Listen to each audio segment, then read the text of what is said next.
Es precioso pensar, querido amigo, que pronto volveremos a ver al Jesús al que hemos seguido desde Belén hasta el Calvario. En este capítulo, Jesús presenta la misión de la Iglesia: id, enseñad a todas las naciones.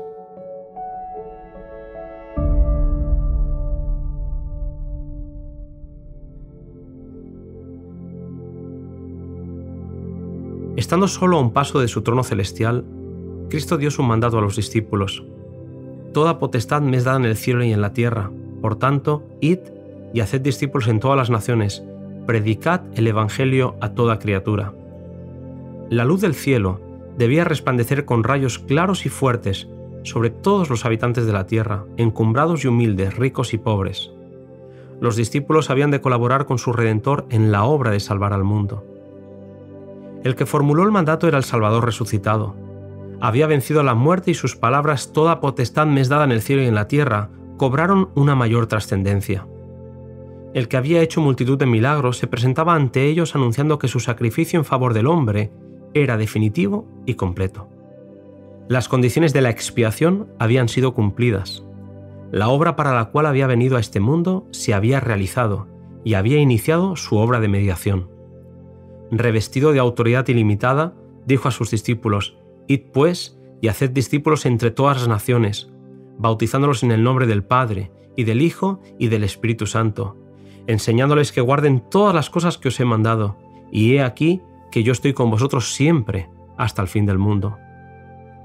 Más allá del fanatismo y exclusivismo del pueblo judío, Cristo comisionó a sus discípulos para que proclamasen una fe y un culto que no encerrasen idea de casta ni de país, una fe que se adaptase a todos los pueblos, todas las naciones, todas las clases de hombres. Jesús les volvió a decir que su reino no era de carácter temporal sino espiritual. Repasaron juntos las Escrituras para ver cómo había cumplido cada una de las profecías anunciadas, y el Maestro animó a sus seguidores a comenzar la labor que les había sido asignada. En Jerusalén, donde había entregado su vida a favor de la humanidad, debía empezar la obra de los discípulos. El mismo terreno donde él había esparcido la semilla de la verdad debía ser cultivado por los discípulos, y la semilla brotaría y produciría abundante mies. Los primeros ofrecimientos de la misericordia debían ser hechos a los homicidas del Salvador, pero la obra no debía detenerse allí, puesto que tenía que extenderse hasta los más remotos confines de la tierra. Todos los que creyeran habrían de ser reunidos en una iglesia. Jesús acompañó sus palabras con la promesa del don del Espíritu Santo, con el que los discípulos habrían de recibir un poder maravilloso que los capacitara para sanar toda enfermedad y toda dolencia en el pueblo, así como para tener la capacidad de hablar perfectamente los idiomas de las naciones a las que iban a ser enviados. Mientras ellos obedeciesen su palabra y trabajasen en relación con él, no podían fracasar. El mandato que dio el Salvador a los discípulos incluía a todos los creyentes en Cristo hasta el fin del tiempo. Es un error fatal suponer que la obra de salvar almas solo depende del ministro ordenado. A todos los que reciben la vida de Cristo se les ordena trabajar para la salvación de sus semejantes. La Iglesia fue establecida para esta obra, y todos los que toman el nombre de Cristo se comprometen a colaborar con Cristo. Cualquiera sea la vocación de uno en la vida, su primer interés debe ser ganar almas para Jesús. El ministerio no consiste solo en la predicación. Ministran a aquellos que alivian a los enfermos y dolientes, que ayudan a los menesterosos, que dirigen palabras de consuelo a los abatidos y a los de poca fe.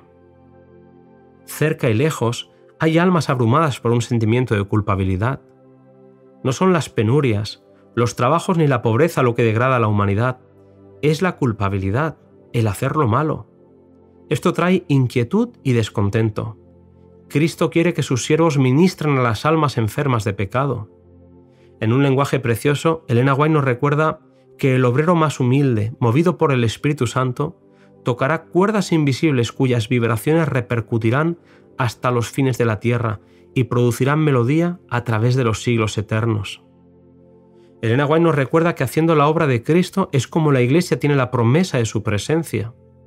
De hecho, la misma vida de la Iglesia depende de su fidelidad en cumplir el mandato del Señor, y se nos advierte que descuidar esta obra es exponerse con seguridad a la debilidad y decadencia espirituales. Donde no hay labor activa por los demás, se desvanece el amor y se empaña la fe.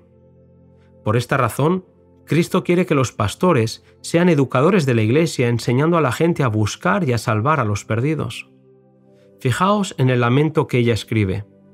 ¿Cuántas iglesias son atendidas como corderos enfermos por aquellos que debieran estar buscando a las ovejas perdidas? Y mientras tanto, millones y millones están pereciendo sin Cristo.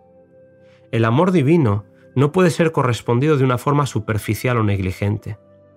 En Cristo está la ternura del pastor, el afecto del Padre y la incomparable gracia del Salvador compasivo.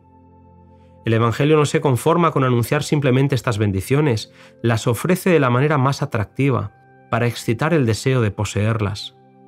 El Evangelio no ha de ser presentado como una teoría sin vida, sino como una fuerza viva para cambiar la vida.